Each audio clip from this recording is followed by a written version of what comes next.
What's going on, man? It's your boy Jay Holley, and we are back with another episode of Unfiltered with Jesse Holley. Thank you. You're far too kind. You could have been anywhere in the world, but I'm so glad you're here with me. I am Jesse Holley, the sports talk equivalent of Braille. People feel me when I speak. This is episode 97. I believe. You guys know what you got to do. Like, subscribe, hit the notification button. Follow us everywhere. Fanatics Views on Instagram, Twitter, and Facebook. Follow me, Unfiltered with Jesse Holley, on Instagram and Facebook. Follow me on Twitter at Mr. Fourth and Long. You can get Unfiltered with Jesse Holley on podcast form at Apple, at Spotify, or wherever you get or consume your podcast. At tell a friend to tell a friend. Put me in the group chat. Put me in all those chats that you are in. But you guys know how I like to get down. I like to give my motivation at the beginning because let's be honest, a lot of you are not going to be here at the end. And if you want to come check out where I actually do my podcast, you need to come down to Playmakers 88 Sports Bar and Grill right off Highway 121 in the Colony. You can't miss it. You'll see where Top Golf is at. Right in front of Top Golf you'll see Playmakers 88, big blue and gray building, 88s everywhere. Yeah, this is the Playmakers restaurant. This is Michael Irvin restaurant. I'm sitting in his office as we speak. Food is good, drinks are good, atmosphere is good, scenery is chef kiss, fantastic. Come on down and have some grub at the Playmakers 88 Bar and Grill off of Highway 121 in the Colony.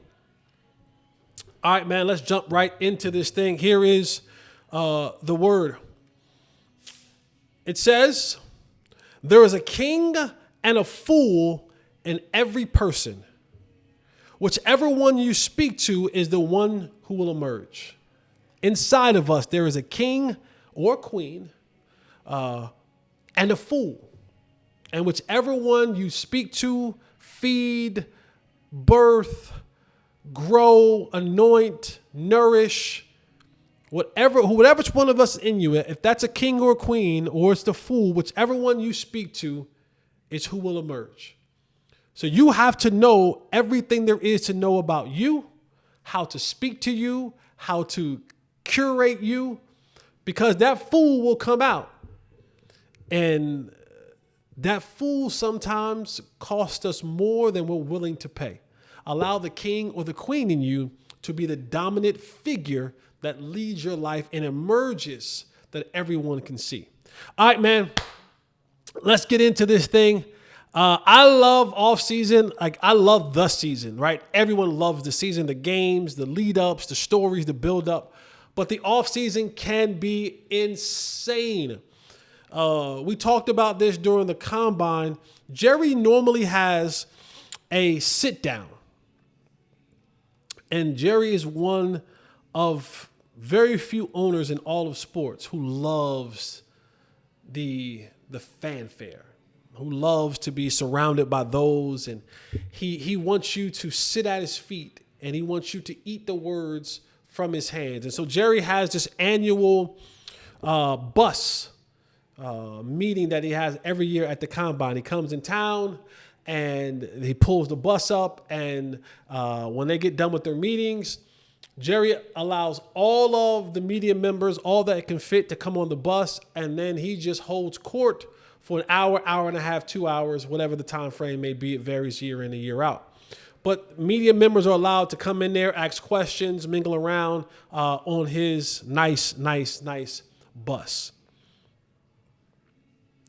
Didn't do that this year. Now, the speculations are that some other things were happening, that Jerry's just getting a little bit old. There's a wild speculations, right? A bunch of, as a young kid say, a bunch of wrecky specky. But they had the retirement ceremony this Wednesday for right guard Zach Martin, who decided that he is done with the game of football. Side note, thank you, Zach Martin, for your service to the game of football. Thank you so much for being a consummate professional in any and everything that you do on the football field. Though Jerry wanted Johnny Manziel, the cooler heads in the room prevailed, and they took you, They took an 11-year pro. They took a 9-year Pro Bowler, a 7-time first-team All-Pro, someone who had less holding penalties. Excuse me, someone who had more Pro Bowls than he had holding penalties. You were a professional. You were the professional of all professionals, Zach Martin. Enjoy retirement, my guy. But after they went through all of the ceremonious stuff for Zach Martin, of course, like we all knew, that they would pull Jerry Jones to the side and he would hold court in the hallway for 15, 20 minutes. And from that conversation, some things had came about. Now, if you are following the Cowboys, then you know earlier in the week, they hit the switches on a contract. Boop. CeeDee Lamb freed up some money, which, by the way, I found hilarious. That CeeDee Lamb gets on Twitter and he's taking credit. Now, it's his contract, so he can take credit for it if he wants. But CeeDee Lamb did nothing in his contract. Like, they didn't consult him. He didn't take a pay cut. He didn't get a pay raise. Like, nothing happened. Nothing happened. This was already in place. It was already going to happen that way. They just moved the spreadsheet over. That's all they did. CD didn't get another check. He didn't take less money. So, like, CD gets online, and I absolutely love it because what the hell? Cowboy take credit for things they both take credit for. CeeDee Lamb jumps online and takes credit for it, and he's like, I want to win. Can't do it by myself. As if he went in there and said, reconstruct my contract and free up some more money so we can go sign some free agents. He didn't do that. And then after that, Dak Prescott, they hit the switch on his contract, freed up another $36 million. In total, they freed up right now about $56 million in cap space that they can use to go sign more free agents. I guess that fanfare doesn't happen for Dak because, one, people think he's greedy already and don't deserve the money that he had, or two, he ain't tweet about it. So, you know the rules. Don't tweet about it. Ain't no video on social media about it. It never happened. You don't get credit for it. So shout out to CeeDee Lamb for taking credit for nothing, and shout out to Dak Prescott for not taking credit for nothing. Both of them still great dudes, still hell of a football players. But the Cowboys freed up this money earlier in the week, and then you get Jerry Jones in this off the podium conversation. And I'm going to be honest with y'all. And this is not me taking a shot at Jerry Jones, but Jerry's 82 years old. I think it's time that they stop letting him talk to the media. Because now he's starting to say things that, like, are not making sense, which puts us in a very limbo situation. What do we believe? What don't we believe? What's the truth? What's the lies? But when Jerry comes out and he's talking about, we're not trying to fill voids in free agency, and we don't have many voids. Huh? What? You have a ton of voids. But then I sat back and I thought to myself, I said, we have to start thinking about this thing the way Jerry Jones looked at this thing.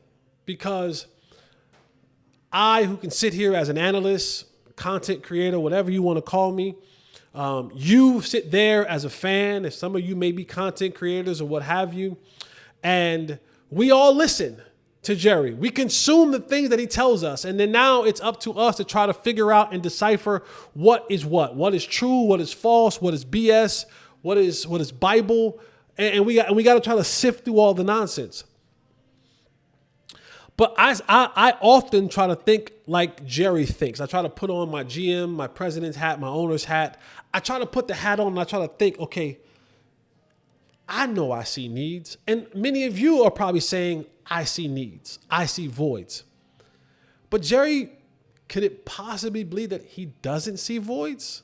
Could it possibly be that he doesn't see things the way that we see things? Or that we don't see things the way that Jerry sees things? Because he may look up and go, well, I signed back Osa, and we do have Monty Smith. And I hired these coaches, and these coaches, who all I've heard about these coaches have been The way that they teach, the way that they train, how they can uplift, and how they can this is what they do. So maybe Jerry's looking up and he's saying, I got my 2 premier pass rushers. I have my premier interior defensive lineman. Mozzie Smith was a first-round pick. Osa Odighizuwa was a premium free agent. According to the rankings, he was a top 10 free agent this offseason. Or in the top 10 or 15 in free agent this offseason. So Jerry may be looking around and saying, I got a first-round pick already there. I'm paying for another premium interior defensive lineman. I don't see the needs that y'all see. I pay these coaches. Their job is to take those guys and get them into football players. And he may look at it and go, you know what? I seen a major jump in guys like Mozzie Smith from what he did a year or so ago to what he did last year. So maybe he's looking around. And then he said, hey, I signed Brock Hoffman back. Got Brock Hoffman signed. Signed Wanye Thomas. We like Brock Hoffman. I spent the first-round pick last year on the left tackle. My left guard, good to go. My center, good to go. Again, like I told you, sign Brock Hoffman. I got a right guard. We'll work out when we got to work out with Terrence Steele. I hired these coaches. They're supposed to do, they've been telling me how good their teaching is. Maybe he doesn't see a void. Maybe he's looking around and he's saying, I don't see the void that you guys see. I don't see the needs that you guys see. So why am I going out spending a crazy amount of money on these premium free agents out here from other NFL teams? We don't need them. And I know you're probably listening to this right now and you're saying, Jesse, you're crazy. And you might be right. That's not off the table for me to be crazy. But I do sometimes try to put my thinking in the frame of which he's thinking when I hear him say the things that I heard him say after the Zach Martin press conference. Because I look around and I'm like, man, there's a lot of voids. I don't know if Brock Hoffman is the guy that you're saying set for right guard. Man, I know that you don't want to give up on a first round pick after year one, but I don't know if I can put my faith in Tyler Guyton again. They say sometimes offensive linemen may take 3 years before they really blossom into a player. But if you're trying to win right now, I just don't know the things that he may see that we may look at as deficiencies. Maybe he doesn't see him that way. Maybe he doesn't see him as the fact that, you know what? Y'all talking about a number 2 wide receiver. Well, I just went and got a guy with the 4th round pick who was a 2nd round pick, and Jonathan Mingo from Carolina. And I know that he came over late in the season last year, in the middle of the season last year, and didn't quite get his footing, but that's my Robin to my CD Batman. I get it. I know. I hear you. It sounds crazy. Like even me thinking it up and trying to put it into words, it sounds crazy to me. But I'm trying to give you a perspective from the 82-year-old general manager, president, and owner. What we see may not be what he sees. And what he sees may not be what we see. Ultimately, because we're on the outside looking in, we ain't in the club. We have to just go with what he says. And I don't know if that's actually, I don't know if when he says these things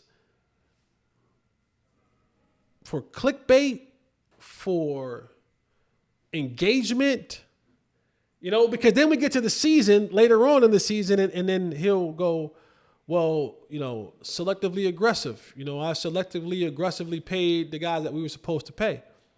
Now, paying Osa and ultimately paying Micah doesn't make your team better. These guys are already a part of your team. So they'll make your team similar to what it was, but doesn't make it better. You have to add on to signing Osa and Micah, and maybe when you sign, if you sign J. Lou, if you sign some other guys. But when I hear him talk about, and then you hear Steven, talk about trades, and you think about the trades of like Stephon Gilmore and Brandon Cooks. These are guys who played well for the Cowboys, played okay for the Cowboys, but these weren't ultimately game changers. These weren't premium guys. These were guys who were on the last leg of their careers and could give you some productivity, but they aren't game changers. Stephon Gilmore wasn't a game changer. Brandon Cooks wasn't a game changer. Good players. Good players. But when you start thinking and trying to compete with the likes of what's happening around you, you need game changers. So when I hear first that there are the voids, and I hear about, being aggressive in trades and signing guys, and all those guys are premium dudes from Steven, it leads me to believe that we're thinking on two different wavelengths. You may feel that your thinking is righteous and correct. I'm sure they feel the same way. And this is not me carrying the water for the Cowboys. I'm on the side of you guys. I see the voids and the needs and how you need to go out and sign premium free agents. But maybe they just don't think of it that way. Maybe they don't think of it as this is going to be another one of these years where we're diving into free agency and we're signing premium free agents. Because, boy, let me tell you, they out there. It's some decent names out there that can make your football team a whole hell of a lot better. But I don't know if the Cowboys are willing to do that. The Osa signing, I'm okay with. Not happy, not sad about it, not happy, not mad about it. When you look at the numbers, I've been on this airways and many other airways, and I talked about, Osa was supposed to be signed for cheaper years ago. But you let him get to the free agency market, and now you had to pay a higher price. I also said that I looked at the contract, and I was like, oh, wow, Osa, your agent left a lot on the table. So for what you're getting in the first 2 years, that's a lot was left on the table. But that's neither here nor there. They signed Tyrus Wheat. They signed Goodwin back, and they tenured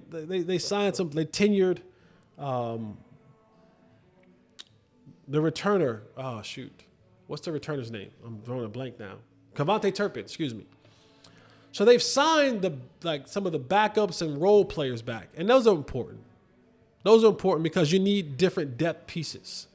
You need these pieces to fit into place and to be able to help your team. But now you got to go get premium guys. You got to go get premium guys all across the board. You want me to, we look at the Eagles and how they're building their football team. Go look at Chicago. Old Ben Johnson, and I'm not carrying the water for my fellow Tar Heel. But Ben Johnson, he made a trade with the Rams to get an offensive lineman. He made a trade he went and signed a free agent at guard. And they're talking about that they may make another trade with the center from the Atlanta Falcons. Ben Johnson understands that I need to go and solidify and secure my offensive line. Yeah, I know for the Cowboys, the sexy pick may be a running back in the draft, or the sexy pick might be trade. Excuse me. Might be trade for a wide receiver. But you got to lock down this offensive line. I'm not fully bought in that the Cowboys' offensive line is one that will be able to compete for a championship next year. I'm not looking for the Great Wall again, but I am looking for players that I can trust. When you think about for a second Zach Martin, I was listening to a montage that he did, or the Cowboys did for him. And one of the things that he said in this montage when they first met him, he said, "My name is Zach Martin," and they asked him, who are you as a player? And he said, "I'm a consistent player. He said, I'm going to bring it to you every single day. And I'm going to be as consistent as they come. And for 11 years, he was as consistent as they came. No problems, practice hard, practice often, and on game days was a dog. 9-time Pro Bowler, 7-time first team All-Pro. If I can get some more guys that are consistent every single day, just good technique, they don't have to be wildly athletic, they don't have to be superhuman, superhuman. They don't have to leap over leap a tall building in a single bound or be the locomotive in a foot race. Be consistent every single day. Go get me 10-year pros. But you got to start up front. You got to secure some things up front on both sides of the ball. They may not look at Mozzie Smith. They may look at Mozzie Smith as a guy who can go out there and get it. He ain't that guy. And I'm not taking a shot at Mozzie personally. I'm saying what he is as a player. I think Osa's decent. He's a good player. At times, he can be really good. Not elite. Not premier. They got to go and find ways to get premier football players on this football team. And when I hear Jerry and Steven talk in this manner, I got to be completely honest with you. And let me also put this as a caveat. Football's fluid. What is true today may not be true tomorrow. Things change. You can add players. Players can be subtracted. Guys can take a step. Guys can also take a step back. So what I say today, what my next statement is, may not be true if they decide they just smoke screening us. But from what I've seen, what their history has said, and what Jerry is saying to us now, this still sounds like a rebuild. This still sounds like a rebuild. Like even back to the coaches that you hired. This sounds like, yeah, I couldn't sell this to a coach who was looking for some premium work because a coach like Pete Carroll, who's here for a good time, not a long time. I'm not saying he's a premium coach, but when he comes in here, he's putting pedal to the metal because I gotta get a football team going right now. I don't have much time to play around with building a team. I don't have multiple years to develop a team and it come 2-3 years down the line. No, I got to go be competitive today. Ben Johnson is saying, I got to be competitive today. Good football team, good coaches, good front office people want to be competitive today.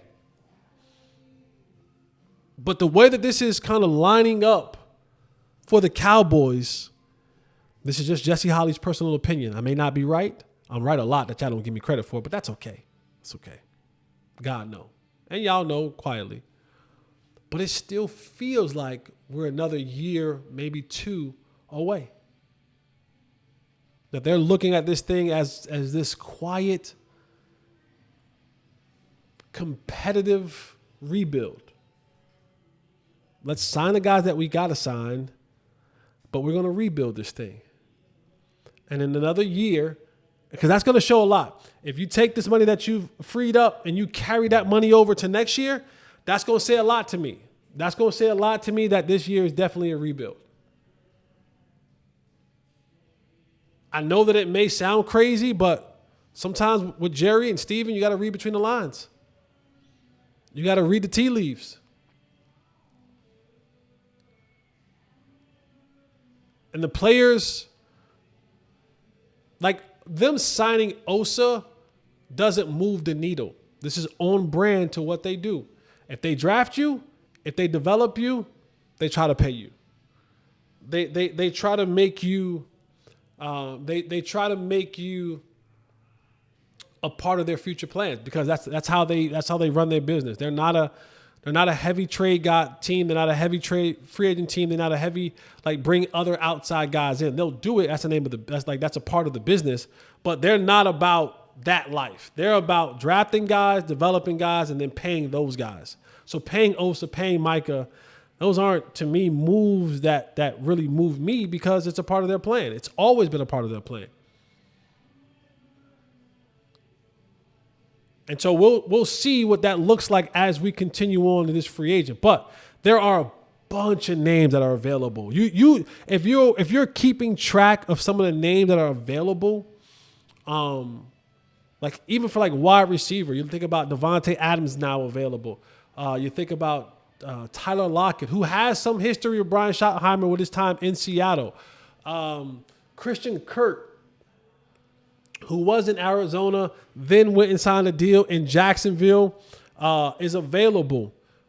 Chris Godwin will be available. Stephon Diggs will be available. I know the guys are coming off injuries. But the list goes on. There'll be a bunch of guys that will be available. Names like Javon Hargrave will be available. Joey Bosa has become available. Not really my flavor on the Joey Bosa, nothing to do with his political views, but just, I don't know if I'm into the older, washed, injured dudes. Think he wants to go play with his brother in San Francisco. Might be the best fit for him. I know the name resonates with a lot of people, but the productivity over the last couple of years hasn't. He always is missing games. Like the last 3 years, evidence is on paper. So, but you may feel that way. This is not because I'm in front of the camera. I get to give my opinion and what I feel. Some of you may feel different. Some of you guys may want Joey Bosa on your football team. I particularly do not. But there are guys like that. There's linebackers that are out there that will become available. There are a host of players that you, as an organization, you can fill some of these voids that you say that you don't have, that we know that you do have. Like, you can fill some of these voids with ready-made players right now, really good players, so that when you get to the draft, you're not reaching for players in certain positions. Because this draft has been one of the most, what are the words the young kids use? Mid. This is a mid draft. Like, guys in this draft will get picked higher, way higher than they normally would with a well-suited draft. This isn't a well-suited draft. You have some names here and there, but I just feel this draft is reachy.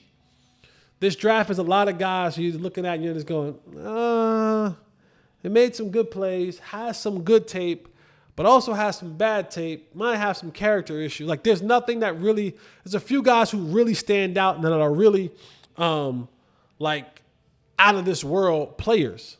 But then there are other ones that are like, I know you're not gonna like this though, Tay. Like your guy Shamar from A&M, the defensive end. It's no productivity, right? It was Shamar Smith, or what is the defensive? Shamar Turner. Excuse me. Yeah. Like physical freak, right? Height, weight, arm length, like all that tests crazy. Pop on the film.